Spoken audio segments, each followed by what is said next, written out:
Olá, turminha! Vamos começar nesse momento a nossa aula de português. Como de costume, vamos iniciar fazendo a correção da nossa aula passada, certo? A atividade eu deixei aqui na 51, só para que vocês possam relembrar.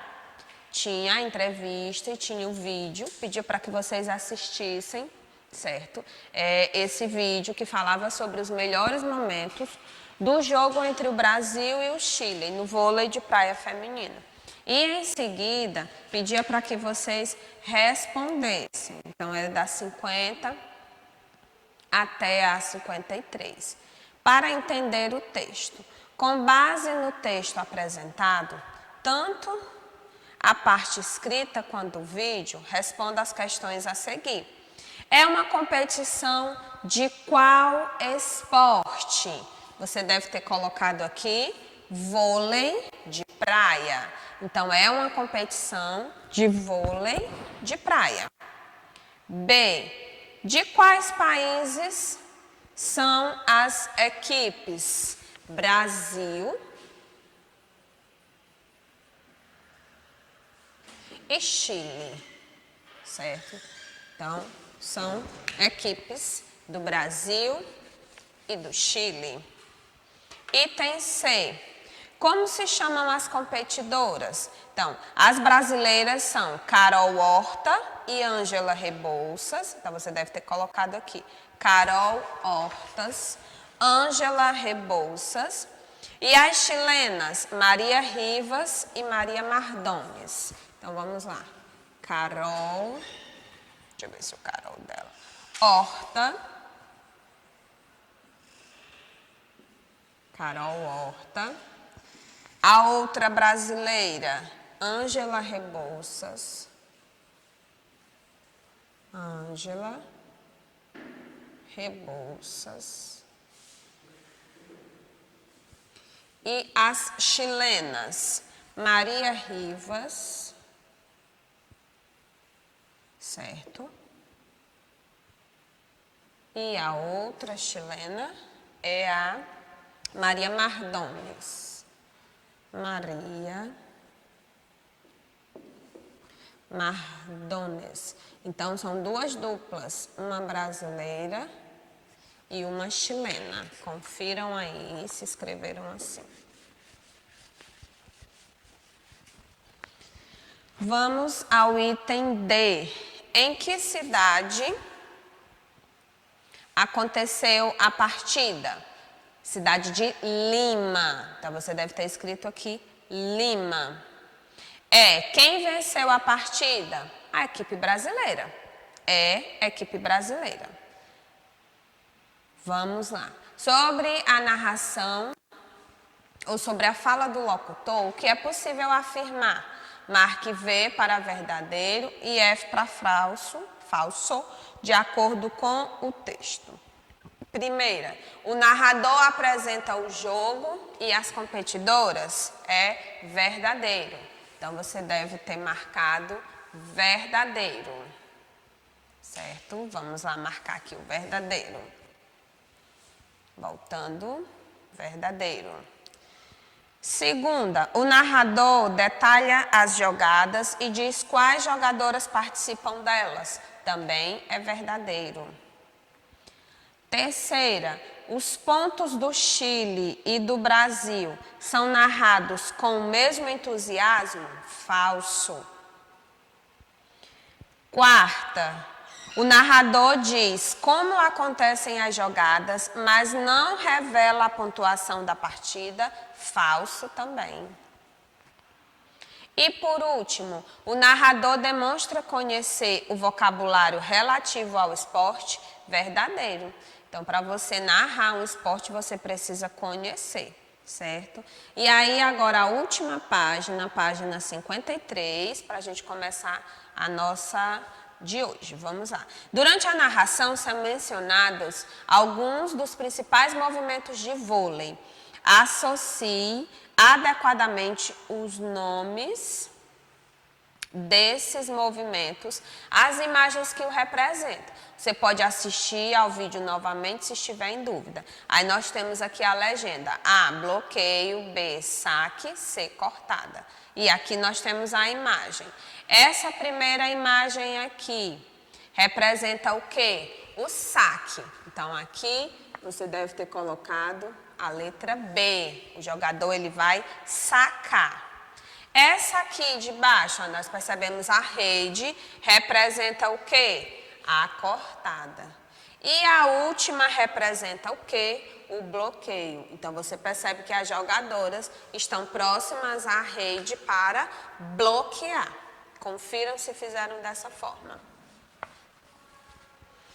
Quarta questão. Como foi a experiência? Aqui nós falamos, né, uma questão pessoal. Na sua opinião, que características a narração deu ao vídeo? Então, quando você assiste um vídeo sem um narrador, será que é a mesma coisa de você assistir com um narrador, com aquela emoção? E aí nós vamos passar para a explicação da atividade de hoje. E vamos começar na página 54. Hoje nós vamos da 54 até a 57. Então, nós temos aqui a seção para saber mais. A Copa do Mundo de Futebol de 2018 foi a primeira, desde que o torneio foi criado em 1930, a ter jogos narrados por uma mulher. Olha que bacana. Até então, até o ano de 2018, apenas homens faziam a narração. Então, a narradora brasileira Isabelle Moraes foi a responsável pela narração dos jogos do evento pelo canal pago Fox Sports. Então, aqui a gente vê que as mulheres elas estão quebrando hegemonias, estão derrubando barreiras, né? Então, a Isabelle Moraes ela vem fazer história. Ela é a primeira narradora mulher que está dentro de um canal pago. Então, quando eu vi essa reportagem, ouvi alguns homens dizer: ah, mas é um canal pago. Mas não tem problema. Todas as lutas femininas, elas sempre começam com um simples fato. Ah, mas ela foi porque é um canal pago. Mas ela está fazendo história. E vocês vão ter a oportunidade de ler um pouco mais, né? De conhecer aqui um pouco dessa história, né? E como é que ela foi para lá? Foi do nada? Não, ela foi a vencedora do concurso, Narra Quem Sabe, feita pelo canal de esportes para que pudesse escolher narradoras para o Mundial. E aí vocês vão ler, certo? O que está proposto na 54 e aqui a continuação na 55 diz assim: agora acesse o QR Code para assistir ao vídeo que mostra o primeiro gol de Copa do Mundo narrado por uma mulher. Aí eu vou colocar o link, né? Eu vou fazer a leitura do QR Code, vou colocar o link lá para facilitar para vocês, para que em seguida lá na 56, a gente possa dar continuidade. Olha que lindos, coraçãozinho de amei, de gostei. Né? Então, aqui. Você já assistiu a um debate esportivo? Né? Ele costuma acontecer em programas de rádio, na TV e na internet, que reúne jornalista, comentarista que discute as competições. Então, quem costuma assistir esporte, né, vê sempre esses debates, certo? Daí vai ter um trecho para que vocês leiam e possam responder na 57 sobre o texto, certo?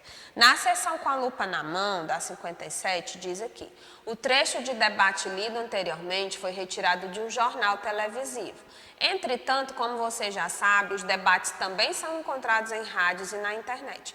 Com a ajuda do professor, aí aqui você vai fazer com a orientação dos seus pais, pesquisar um debate, assistir ao vídeo e depois responder. Então, aqui vai ficar a seu critério, você vai pesquisar e vai responder, né, qual é o título do debate e onde ele acontece. E aí aqui vocês podem ver as imagens, como que acontece. Então tem o jornalista, os comentaristas, e eles estão sempre lá para averiguar os fatos, para poder darem suas opiniões pautadas sempre, claro, na verdade, certo?